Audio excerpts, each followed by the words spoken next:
Masak sayur tutu. Assalamualaikum, salam kenal dari saya, ibu 4 anak dari Luwu Timur, Sulawesi Selatan. Hari ini saya mau masak-masak lagi. Masak apa tuh? Jangan mengaku-ngaku jadi orang Sulawesi kalau tidak tahu dan makan sayur ini. Sayur ini tuh sayur wajib buat orang Sulawesi. Nama sayur ini biasa disebut sayur tutu. Sayur ini tuh bahan dasarnya yaitu daun ubi atau daun singkong. Yang digunakan itu bagian pucuknya, jangan bagian bawahnya karena kalau bawahnya itu tua dan keras. Membuat sayur ini sebenarnya gampang-gampang susah. Kenapa saya bisa bilang seperti itu? Karena kalau mau diikuti semua prosesnya itu sebenarnya sangat lama. Mulai dari kita harus menumbuk dulu sayurnya, lalu kita harus memarut juga kelapanya. Hanya saja karena sekarang sudah modern, mulai dari menumbuk sayur itu bisa diganti dengan mencopernya dulu. Bisa juga di blender, tapi buat saya tidak begitu suka tekstur sayurnya yang terlalu halus. Jadi saya lebih suka menumbuknya. Kebetulan saya masih punya lesung dan juga alu yang berasal dari Cina di zaman era dinasti Ming. Nah, ini dia lesung dan alunya. Lihatlah, saking tuanya sampai-sampai dia sudah pecah sebelah. Ada cerita di balik lesung ini bisa menjadi pecah seperti itu. Pada zaman dahulu kala hiduplah sebuah keluarga yang terdiri dari bapak, ibu, dan 3 orang anak perempuan. Karena keadaan yang sulit, bapak dan ibu itu sering sekali bertengkar. Pada suatu ketika, ibu itu datang meminjam alu ke rumah tetangganya. Sewaktu ibu ini datang meminjam lesung dan alu, posisinya ibu ini habis bertengkar dengan suaminya.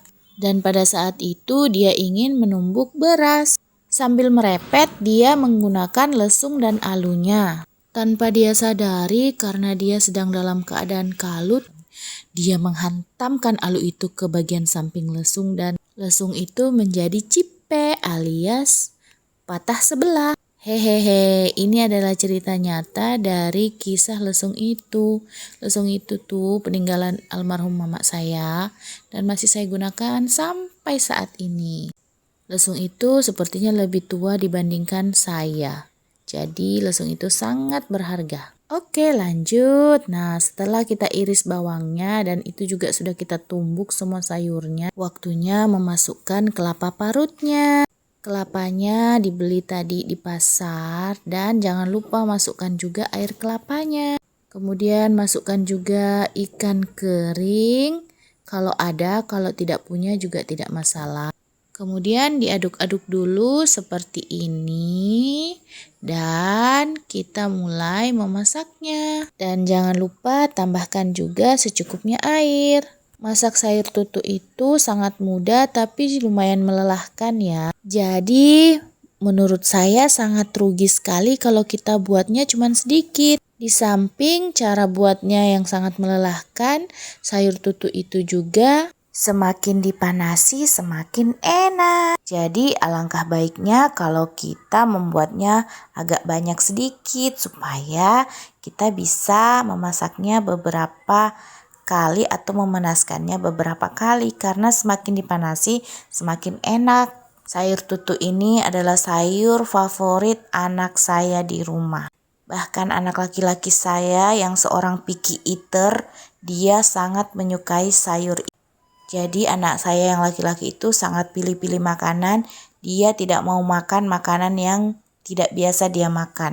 Tapi lain cerita kalau dia makan sayur yang satu ini. Nah, di sini sayurnya sudah mulai setengah matang, saya baru memasukkan cabenya. Karena kalau cabenya dimasukkan di awal, nanti sayurnya bisa menjadi agak pedas. Saya menghindari hal itu karena anak-anak saya juga nantinya mau makan. Dan jangan lupa koreksi rasa sebelum nanti kalian menyajikannya buat anak-anak kalian. Pada masakan ini atau sayur tutu ini saya hanya menambahkan garam dan juga penyedap. Buat takarannya sesuaikan saja dengan selera kalian masing-masing. Dan selesai sudah videoku hari ini. Sampai jumpa lagi di video selanjutnya. Assalamualaikum.